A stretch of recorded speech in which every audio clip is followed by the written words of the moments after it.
അല്ലാഹു സുബ്ഹാനഹു വ തആല നമ്മുടെ നിസ്കാരം നമ്മിൽ നിന്ന് കബൂലാക്കട്ടെ. നമ്മിൽ നിന്ന് മരിച്ചുപോയ എല്ലാ മുഅ്മിനീങ്ങളുടെയും ഖബറിടം അല്ലാഹു തആല സ്വർഗമാക്കി കൊടുക്കട്ടെ. മുഅ്മിനീങ്ങളെ, പരിശുദ്ധമാക്കപ്പെട്ട റമദാനിലെ റഹ്മത്തിൻ്റെ 10 ആദ്യത്തെ 10 ഇന്നത്തെ മഗ്രിബോടുകൂടി നമ്മിൽ നിന്ന് വിട പറഞ്ഞ് ഇന്ന് മഗ്രിബോടുകൂടി വളരെ മഹത്തമായ മഗ്ഫിറത്തിൻ്റെ 10 നമ്മൾ പ്രവേശിച്ചിരിക്കുകയാണ്. ഈ 10 ആദ്യത്തെ നിസ്കാരം ഇന്ന് വെള്ളിയാഴ്ച രാവിലെ കൂടിയാണ്. അൽഹംദുലില്ലാഹ്, അള്ളാഹു നമ്മുടെ ഈ നിസ്കാരങ്ങൾ നമ്മിൽ നിന്ന് കബൂലാക്കട്ടെ. ഈ 10 ദിവസങ്ങളിൽ അള്ളാഹുവിൻ്റെ മഗ്ഫിറത്ത് കിട്ടാൻ നമ്മുടെ ഈ നിസ്കാരം കൊണ്ട് അള്ളാഹു നമ്മയൊക്കെ പ്രാപ്തരാക്കി തരട്ടെ. പരിശുദ്ധ റമദാനിലെ 2ാമത്തെ വെള്ളിയാഴ്ച രാവാണിന്ന്. ഞാൻ ഈ കൊല്ലത്തെ റമദാനിൽ എത്ര വെള്ളിയാഴ്ച രാവും കൂടി ഉള്ളൂ? എണ്ണം കൂടി ഉള്ളൂ. 2 കൂടി ഉള്ളൂ. 3ാമത്തെ വെള്ളിയാഴ്ചൻ്റെ മുമ്പ് എന്തായാലും ഇൻഷാ അല്ലാഹ് പെരുന്നാളാവും. അള്ളാഹു നമുക്ക് ആരോഗ്യമുള്ള ദീർഘായുസ് തരട്ടെ. നമ്മൾ നോക്കുകയാണെങ്കിൽ മാസം ഇങ്ങനെ കാണും എന്നൊക്കെ ഇങ്ങനെ പറഞ്ഞു നിന്ന ആ സമയത്തൊന്നും ഇങ്ങനെ ആലോചിച്ച് നോക്കുകയാണ്. ഈ 2 വെള്ളിയാഴ്ച രാവ് കൂടി മറികടന്നാൽ ഈ മാസത്തോട് യാത്ര പറയാനായി. മുഅ്മിനീങ്ങളെ, മനുഷ്യരുടെ കൂട്ടത്തിൽ പ്രവാചകന്മാരല്ലാത്ത എല്ലാ മനുഷ്യരും പാപങ്ങൾ വരുന്ന ആളുകളാണ്. കുല്ലു ബനി ആദമ ഖത്താഉന്ന, എല്ലാ മനുഷ്യന്മാരും പാപം ചെയ്യൽ, പ്രവാചകന്മാർ പോടില്ല. എന്നാൽ പാപങ്ങൾ ചെയ്ത ആളുകളിൽ കുറച്ച് ക്വാളിറ്റി ഉള്ള ആളുകൾ എന്ന് പറയുന്നത് ഖൈറുൽ ഖത്താഇന തവ്വാബൂൻ, റബ്ബേ എൻ്റെ അടുത്ത് അങ്ങനെ വന്നു പോയല്ലോ എന്ന് ചിന്തിച്ച് അള്ളാഹുവിനോട് മാപ്പ് ചോദിക്കുന്ന, തൗബ ചെയ്യുന്ന ആളുകളാണ് എന്ന് മുഹമ്മദ് മുസ്തഫ. ഒരാൾ കുറെ പാപങ്ങൾ ചെയ്തു, പക്ഷെ എന്തായില്ല, മരിക്കണതിന് മുമ്പ് അയാൾ തൗബ ചെയ്തില്ല. ആ പാപങ്ങളുടെ ഭാണ്ഡവും പേറിയിട്ട് തന്നെയാണ് അയാൾ മരിക്കാൻ ഒരുങ്ങുന്നത് എങ്കിൽ ആ മനുഷ്യന് മരണസമയത്ത് വലിയ പ്രയാസങ്ങൾ നേരിടേണ്ടി വരും. അതിൽ 1ാമത്തെ ഘട്ടം എന്താന്ന് ചോദിച്ചാൽ, ആ മനുഷ്യന് മരണമാസന്നമാകുമ്പോൾ തന്നെ അദാബിന്റെ മലക്കുകൾ ഈ മനുഷ്യന്റെ സമീപത്ത് വന്ന് നിറയും. പ്രത്യേകമായി മനുഷ്യനെ പേടിപ്പിക്കുന്ന രൂപത്തിലും ഭാവത്തിലുമാണ് ഓരോ മലക്കുകളും ഈ മനുഷ്യന്റെ അടുത്തേക്ക് വരിക. എല്ലാവരുടെ കയ്യിലും നരകത്തിന്റെ ഫോട്ടോ ഉണ്ടാകും. ആ നരകത്തിൽ ഈ മനുഷ്യന് വസിക്കേണ്ട പ്രത്യേകമായ തെരുവിന്റെ ഫോട്ടോ ഉണ്ടാകും. അതൊക്കെ കാണിച്ചു കൊടുത്തിട്ട് ഈ മനുഷ്യനെ അവരിങ്ങനെ പേടിപ്പിച്ചു കൊണ്ടേയിരിക്കും. മരിച്ചിട്ടില്ല, മരണാസന്നായിട്ടുള്ളൂ. അപ്പൊ ഈ നരകത്തിന്റെ ഫോട്ടോയും ഈ അദാബിന്റെ മലക്കുകളുടെ ഭീകരമായ രൂപമൊക്കെ കണ്ടിട്ട് ഈ മനുഷ്യനെങ്ങനെ പേടിച്ച് വിറച്ചു നിൽക്കേക്കാരം. ആ സമയത്താണ് ആരിറങ്ങി വരിക? മലക്കുൽ മൗത്ത് അസ്റായീൽ. അസ്റായീൽ അലൈഹിസ്സലാം ഈ മനുഷ്യന്റെ സമീപത്തേക്ക് വരുന്നത് വളരെ പേടിപ്പിക്കുന്ന, ഭീതിപ്പെടുത്തുന്ന രൂപത്തിലാണ്. ഒരിക്കൽ ബഹുമാനപ്പെട്ട ഖലീലുള്ളാഹി ഇബ്രാഹിം നബി അലൈഹിസ്സലാം കാഫിറായ മനുഷ്യന്റെ റൂഹ് പിടിക്കാൻ വരുന്ന ആ രൂപമൊന്ന് കാണിച്ചു തരുമോ എന്ന് ചോദിച്ചിരുന്നു. പേടിപ്പെടുത്തുന്ന ആ രൂപം ഒരൊറ്റ തവണ കണ്ടപ്പോൾ ഇബ്രാഹിം നബി അലൈഹിസ്സലാം ബോധരഹിതനായി നിലത്ത് വീണുകയാണ്. ബോധം തെളിഞ്ഞപ്പോൾ അസ്റായീലിനോട് പറഞ്ഞു, അസ്റായീൽ, പാപിയായ ഒരു മനുഷ്യന് ലഭിക്കാനുള്ള ഏറ്റവും വലിയ ശിക്ഷ ആ സമയത്ത് നിന്റെ ഈ രൂപം കാണൽ തന്നെയാണ്. അത്രയും പേടിപ്പിക്കണ കോലത്തിലാണ് അസ്റായീൽ വരിക. അസ്റായീലിനെ കാണുമ്പോ ഈ മനുഷ്യന്റെ റൂഹ്, ആത്മാവ് പേടിക്കാൻ തുടങ്ങി. പേടിച്ച് ആ റൂഹ് ഈ മനുഷ്യന്റെ ശരീരത്തിന്റെ ഉള്ളിൽ പോയി ഒളിഞ്ഞിരിക്കുകയാണ്.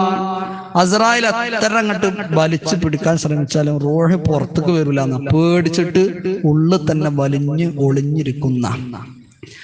പിന്നെ റൂഹിനെ എങ്ങനെയാണ് മലക്കുകൾ പുറത്തേക്ക് കൊണ്ടുവരിക? പരിശുദ്ധ ഖുർആനിൽ അല്ലാഹു തആല പറയുന്നുണ്ടല്ലോ, അങ്ങനത്തെ ആളുകളെ റൂഹ് കൊണ്ടുവരാൻ മലക്കുകൾ ഇങ്ങനെ ഈ മനുഷ്യരെ അടിക്കുകയാണ്. വൽമലായികതു യദ്രിബൂന വുജൂഹഹും വഅദ്ബാറഹും. മലക്കുകളുടെ കയ്യിലുള്ള ഇരുമ്പിന്റെ ദണ്ടുകൊണ്ട് ഈ മരിക്കാൻ കിടക്കുന്ന മനുഷ്യന്റെ മുഖത്തടിക്കും. മുഖത്ത് മാത്രമല്ല, ആ മനുഷ്യന്റെ ഗുഹ്യഭാഗത്തടിക്കുകയാണ്. അടിച്ചടിച്ച് വേദനിപ്പിക്കുമ്പോ ഇനി പിടിച്ചു നിൽക്കാൻ കഴിയാതെ വരുമ്പോ ആ റൂഹ് ശരീരത്തിൽ നിന്ന് പുറത്തേക്ക് വരികയാണ്.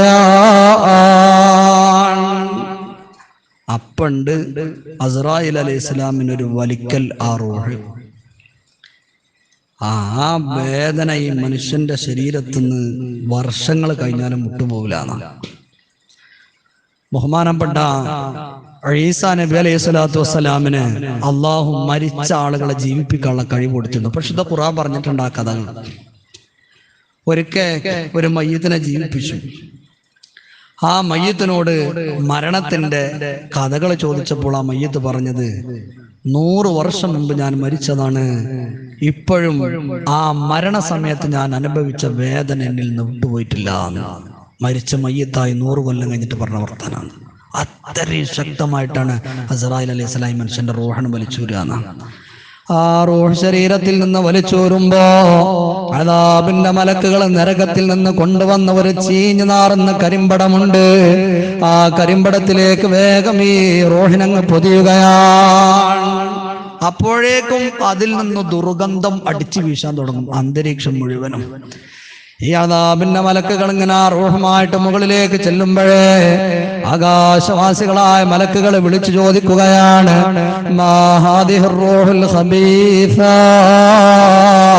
ഇതേത് മനുഷ്യന്റെ റൂഹാണ്?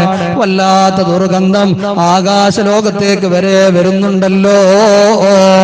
അപ്പൊ ഭൂമിയിൽ നിന്ന് പറന്നു പോകുന്ന മലക്കുകൾ പറഞ്ഞു കൊടുക്കുകയാണ്, ഫുലാൻ ഇബ്നു ഫുലാൻ, ഇത് ഇന്നാളുടെ മകനായ ഇന്ന മനുഷ്യനാണ് കേട്ടോ. ഏറ്റവും മോശപ്പെട്ട രൂപത്തിൽ ഈ മനുഷ്യനെ പരിചയപ്പെടുത്തി കൊടുക്കുകയാണ്. റൂഹുമായിട്ട് പോണേ മലക്കുകൾ ആകാശത്തെത്തി. ഞാൻ ആകാശത്തേക്ക് കയറണല്ലോ ഈ റൂഹിനോട്, വാതിൽ തുറന്നു കൊടുക്കാൻ പറയും. പക്ഷെ ഈ മനുഷ്യൻ പാപിയായ ദോഷിയായ മനുഷ്യനായതുകൊണ്ട് ആകാശത്തിന്റെ വാതിൽ പോലും ഈ മനുഷ്യന്റെ റൂഹിന് തുറക്കൂല. വിശുദ്ധ ഖുർആനിൽ അല്ലാഹ് പറഞ്ഞിട്ടുണ്ട്, ലാ തുഫത്തഹു ലഹും അബ്വാബുസ് സമാ, ആകാശത്തിന്റെ വാതിലുകൾ അവരുടെ മുമ്പിൽ തുറക്കപ്പെടുകയില്ല. വലാ യദ്ഖുലൂനൽ ജന്ന, അവരാരും സ്വർഗ്ഗത്തിൽ പ്രവേശിക്കുകയുമില്ല. ഹത്താ യലിജൽ ജമലു ഫീ സമ്മിൽ ഖിയാത്ത്, വസ്ത്രങ്ങൾ തുന്നാൻ ഉപയോഗിക്കുന്ന സൂചില്ലേ, ആ സൂചിയുടെ പിറകു വശത്ത് നൂല് കോർക്കാൻ ഒരു ദ്വാരം ഉണ്ടാകുമല്ലോ, ആ ഓട്ടയിലൂടെ ഒരു ഒട്ടകം കയറി ഇറങ്ങാത്ത കാലത്തോളം ഒരു പൊറുക്കപ്പെടില്ല. എന്താ ഇനി ഒരു കാലത്തും ഒരു കഴിച്ചിലാവില്ല എന്നാണ് ആ പറഞ്ഞത്. പിന്നെ അവരുടെ റൂഹുകൾ ഇങ്ങനെ കറങ്ങി നടക്കും.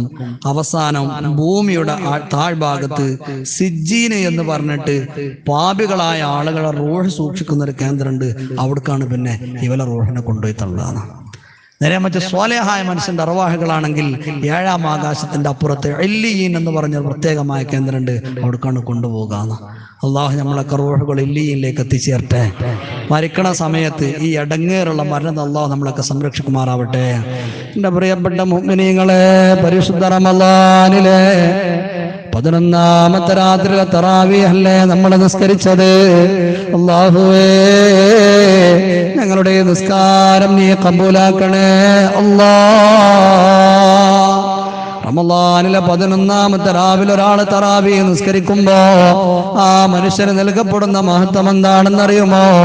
യഖ്റുജു മിനദ് ദുനിയാ കയൗമി വലദതുഹു ഉമ്മുഹു, ഈ മനുഷ്യന്റെ ഉമ്മ പ്രസവിച്ച സമയത്ത് എത്രത്തോളം സംശുദ്ധനായിരുന്നോ അതേ ശുദ്ധതയോടെ പാപങ്ങളിൽ നിന്ന് മോചിതരായിട്ട് ഈ മനുഷ്യനും ഭൂമിയിൽ നിന്ന് പുറത്തു പോകുന്നതാണ്.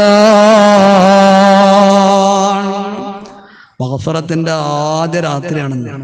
ഇന്നെ തറാവി നിസ്കരിച്ചവർക്കെല്ലാം പൊറുക്കപ്പെടുന്നതാണ്. അള്ളാഹു നമ്മളെ നിസ്കാരം അതിന് കാരണമാക്കി തരട്ടെ. അള്ളാഹു നമ്മളെ വിഭാഗത്തിൽ ഉൾപ്പെടുത്തി തരട്ടെ. ഒരു ചെറിയ മസാല വരാൻ, ലാ ഇലാഹ ഇല്ലല്ലാഹു ലാ ഇലാഹ ഇല്ലല്ലാഹ് മുഹമ്മദുർ റസൂലുള്ളാഹ്. നമ്മൾ ഇന്നലെ മിനിയാന്നോ ഓത്തിന്റെ സുജൂദിനെ കുറിച്ച് പറഞ്ഞിരുന്നു, ഓർമ്മ ഉണ്ടല്ലോ? ഉണ്ട്, അൽഹംദുലില്ലാഹ്. എന്നാൽ ഞാൻ അതേപോലെ വേറൊരു സുജൂദ് ഉണ്ട്, അതിന് ശുക്റിന്റെ സുജൂദ് എന്നാണ് പറയാം. നമ്മളെ കൂട്ടത്തിൽ ചിലപ്പോൾ ജീവിതത്തിൽ ഒരൊറ്റ വട്ടം പോലും പലരും ചെയ്തിട്ടുണ്ടാവില്ല. വളരെ അപൂർവം 1-2 ആളുകളൊക്കെ ചെയ്തിക്കണമെങ്കിലേ ചെയ്തിട്ടുണ്ടാവുള്ളൂ. എന്നാൽ അത് അങ്ങനെയാണോ? അല്ല, നമ്മൾ ഇടക്കൊക്കെ ചെയ്യേണ്ട ഒരു സുജൂദാണ്. പേരെന്താണ്? ശുക്റിന്റെ സുജൂദ്. ശുക്ർ കാരണം എന്താ? നന്ദി ചെയ്യാം. അപ്പൊ നന്ദി പ്രകടിപ്പിക്കാനുള്ള സുജൂദ്, അങ്ങനെ ഒരു സുജൂദ് ഇസ്ലാമിലുണ്ട്. ഇപ്പൊ പരിശുദ്ധ ഖുർആനിൽ ഒരു സൂറത്തുണ്ട്, സൂറത്തു സ്വാദ് എന്നാണ് അതിന്റെ പേര്. സ്വാദ് സൂറത്തിലെ 24-ാമത്തെ ആയത്തിൽ ഈ സുജൂദിന്റെ ചിഹ്നം കാണാം. നമ്മളെ സാധാരണ നമ്മൾ ഓത്തിന്റെ സുജൂദിന്റെ ചിഹ്നം കാണുമ്പോഴല്ലേ അതുപോലെ ഒരു ചിഹ്നം ഉണ്ട്. അത് ഓത്തിന്റെ സുജൂദല്ല, എന്തിന്റെ സുജൂദാണ്? ശുക്റിന്റെ സുജൂദ്. ഏത് സൂറത്തിലെ? സ്വാദ് സൂറത്തിലെ 24-ാമത്തെ ആയത്തിൽ കാണുന്ന സുജൂദ് അത് തിലാവത്തിന്റെ സുജൂദല്ല, എന്തിന്റെ സുജൂദാണ്? ശുക്റിന്റെ സുജൂദാണ്. ഈ സുജൂദ് നിസ്കാരത്തിൽ ചെയ്യാൻ പറ്റില്ല, നിസ്കാരത്തിന്റെ പുറത്ത് ചെയ്യാം. എപ്പോഴും അത് ചെയ്യാന്ന് അറിയങ്ങൾ 4 കാര്യങ്ങളിൽപ്പെട്ട ഒരു കാര്യം ഉണ്ടാവുമ്പോ ചെയ്യാം.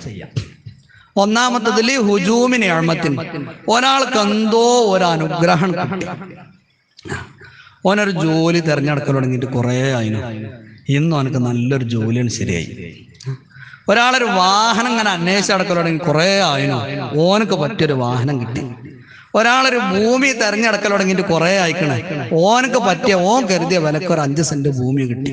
എന്തോ ആകട്ടെ, ഒരാൾക്ക് ഒരു നിഅമത്ത് കിട്ടിയാൽ ആ സമയത്ത് ശുക്റിന്റെ സുജൂദ് ചെയ്യൽ പ്രത്യേകം സുന്നത്താണ്. ഒന്ന്. രണ്ടാമത്തെ എന്തോ ഒരു പ്രയാസം അവരിൽ നിന്ന് തട്ടിപ്പോയി. ഇപ്പം വണ്ടി കൊണ്ട് ഡ്രൈവ് ചെയ്ത് ഇങ്ങനെ പോകാണ്, പെട്ടെന്നൊന്നും കണ്ണ് മാളി, വണ്ടി ഒന്നും പാളി, പക്ഷെ ഓൻ ചവിട്ടി നിന്നു, വണ്ടി ഒന്നും പറ്റിയില്ല. അല്ലെങ്കിൽ ചിലപ്പോൾ നമ്മളൊരു ഭാഗത്ത് ഇങ്ങനെ നിന്നപ്പോൾ ഒരു മരത്തിന്റെ കൊമ്പ് ആണ് കൊഞ്ഞാടി, നമ്മൾ ഇപ്പോൾ അവിടെ നിന്ന് മാറി നിന്നിട്ടുള്ള ഒരു സെക്കൻഡ് പേച്ചിട്ടുള്ളൂ. അങ്ങനൊക്കെ ഉണ്ടാകുമല്ലോ.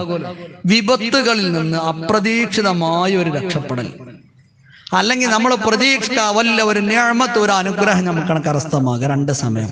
മൂന്നാമത്തത് തെറ്റുകൊണ്ട് പരീക്ഷിക്കപ്പെട്ട ഒരാളെ കാണും. ഒരാളെ കണ്ടു 24 മണിക്കൂറും കള്ളുടിച്ചെടുക്കണ മനുഷ്യനാണ്, മുസ്ലിമാണ്. അല്ലെങ്കിൽ 5 വക്ത് നിസ്കരിക്കാത്ത ഒരു മനുഷ്യനെ കണ്ടു, ഈ ദോഷം കൊണ്ട് പരീക്ഷിക്കപ്പെട്ട ആളാണ്. ഈ ആളെ കാണുമ്പോൾ ശുക്റിന്റെ സുജൂദ് സുന്നത്താണ്. റബ്ബേ ജിഞ്ഞ ആ മനുഷ്യനെ പോലെ ആക്കിയില്ലല്ലോ എന്നുള്ള നന്ദിയാണ്. അല്ലെങ്കിൽ രോഗം കൊണ്ട് പരീക്ഷിക്കപ്പെട്ട ഒരാൾ, ഒരു മാരകമായ രോഗം പിടിച്ച ഒരാളെ കണ്ടാൽ ശുക്റിന്റെ സുജൂദ് സുന്നത്താണ്. പക്ഷെ അവിടെ മഹാന്മാര് പ്രത്യേകം പറയുന്നുണ്ട്, ഈ രോഗം കൊണ്ട് പരീക്ഷിക്കപ്പെട്ട ആളുകളെ കാണുമ്പോൾ നമ്മൾ ശുക്റിന്റെ സുജൂദ് ചെയ്യുന്നത് ഒരിക്കലും ആ രോഗികളെ കാണിച്ച് ചെയ്യരുത്, കാരണം അതുപോലെ വലിയ വിഷമുണ്ടാക്കുന്ന. ഇങ്ങനത്തെ ഏതെങ്കിലും ഒരു ഘട്ടം വന്നാല് ഒരു സുജൂദ് ചെയ്യൽ സുന്നത്താണ്. സുജൂദ് ചെയ്താൽ ഇത് ശുക്റല്ലേ, അള്ളാഹു പിന്നെ നിഅമത്ത് കൂട്ടിത്തരും. അള്ളാഹു നമുക്ക് തൗഫീഖ് തരട്ടെ. നമ്മളെ ജീവിതത്തിൽ അങ്ങനത്തെ എന്തെങ്കിലും ഒരു ഘട്ടങ്ങൾ വന്നാൽ നമ്മൾ ആ സുജൂദ് ചെയ്യണം, ഓർമ്മ ഉണ്ടാകണം നമുക്ക്. അള്ളാഹു നമുക്ക് തൗഫീഖ് തരട്ടെ. എന്താ ചെയ്യേണ്ടത്? നമ്മൾ ഓത്തിന്റെ സുജൂദ് പറഞ്ഞ അതേപോലെയാണ്. ഒളു വേണം, ഔറത്തൊക്കെ മറക്കണം. ആ നിഅമത്ത് കിട്ടിയാൽ കൂടുതൽ വൈകാതെ വേഗം ഒരു സ്ഥലം കണ്ടെത്തുക, നിന്നിട്ടോ ഇരുന്നിട്ടോ ശുക്റിന്റെ സുജൂദ് അല്ലാഹു തആലക്ക് വേണ്ടി ഞാൻ ചെയ്യുന്നു എന്ന നിയ്യത്തോടെ അല്ലാഹു അക്ബർ തക്ബീറത്തുൽ നിന്നിട്ടായാലും കുഴപ്പമില്ല, ഇരുന്നിട്ടായാലും കുഴപ്പമില്ല. എന്നിട്ട് എന്ത് ചെയ്യാ? സുജൂദ്. എത്ര സുജൂദ്? ഒറ്റ സുജൂദ്. എന്ത് ചെല്ലാം? നമ്മൾ ഓത്തിന്റെ സുജൂദിൽ പറഞ്ഞില്ലേ, സജദ വജല്ലദി ഖലഖഹു വസവറഹു വശഖ സമഅഹു വബസറഹു ബിഅമലി ഖുവ്വതി വതബാറകല്ലാഹു ഫിൽ ഖാലിഖീൻ. ആ ചെല്ലാൻ അറിയെങ്കിൽ അത് ചെല്ലാം. അല്ലെങ്കിൽ നമ്മളെ സുജൂദിൽ സാധാരണ ചെല്ലാൻ സുബ്ഹാന റബ്ബിയൽ അലാ ബിഹംദിഹി 3 വട്ടം ചെല്ലാം. എണീറ്റിരിക്കുക, അസ്സലാമു അലൈക്കും വറഹ്മത്തുള്ളാഹി, അസ്സലാമു അലൈക്കും വറഹ്മത്തുള്ളാഹി, കഴിഞ്ഞു. അപ്പൊ നിയ്യത്ത് വേണം, തക്ബീറത്തുൽ ഇഹ്റാം ചെല്ലണം, ഒറ്റ സുജൂദ് ചെയ്യുക, എണീക്കുക, 2 സലാം വിടാം. ഇതാണ് ശുക്റിന്റെ സുജൂദ്. അപ്പൊ ഇതൊരു അടിമ ചെയ്യുമ്പോൾ അള്ളാഹ്ക്ക് ഭയങ്കര ഇഷ്ടം ഉണ്ടാവുന്ന മഹാനായ അഷ്റഫുൽ വറ ത്വാഹ റസൂലുള്ളാഹി സ്വല്ലല്ലാഹു അലൈഹി വസല്ലം തങ്ങൾ വല്ല നിഅമത്തുകളൊക്കെ കിട്ടിയാൽ ഈ സുജൂദ് ധാരാളം ചെയ്തിരുന്നു. ഒരിക്കൽ നബി തങ്ങൾ ശുക്റിന്റെ സുജൂദാണ് ചെയ്തു. കുറേ സമയം സുജൂദില് സ്വഹാബത്ത് ഒരു വേള പേടിച്ചു പോയിന്ന. പിന്നെ എണീറ്റ് സലാം വിട്ടു. അവർ ചോദിച്ചു, എന്തേ നബിയെ? അപ്പോൾ പറഞ്ഞ ജിബ്രീൽ അലൈഹിസ്സലാം വന്നിട്ട് എന്നോട് പറഞ്ഞു, നബിയെ, നിങ്ങളെ മേലിൽ ഒരാൾ ഒരു സ്വലാത്ത് ഇല്ലാല് അള്ളാഹു ആ മനുഷ്യന്റെ മേൽ 10 സ്വലാത്ത് നിർവഹിക്കുന്നുള്ള സന്തോഷം കിട്ടിയപ്പോ അതിനു വേണ്ടി ശുക്റിന്റെ സുജൂദ് ചെയ്താണെന്ന് മുഹമ്മദ് മുസ്തഫ. അപ്പൊ ഈ ശുക്രന്റെ സുജൂദ് ഇത് നമുക്ക് ഓർമ്മ ഉണ്ടാകണം. ഖുർആൻ ഓതുമ്പോൾ തന്നെ സ്വാദ് സൂറത്ത് ഒന്ന് ശ്രദ്ധിക്കുകയാണെങ്കിൽ സ്വാദ് സൂറത്തിൽ പിന്നെ 24-ാമത്തെ ആയത്ത് വരുമ്പോൾ ഈ ശുക്രന്റെ സുജൂദ് ചെയ്യാം. അല്ലാത്ത സമയങ്ങളിൽ ഈ 4 സന്ദർഭങ്ങളിൽ ശുക്രന്റെ സുജൂദ് ചെയ്യാം. അല്ലാഹു തആല നമുക്ക് അതിന് തൗഫീഖ് തരട്ടെ.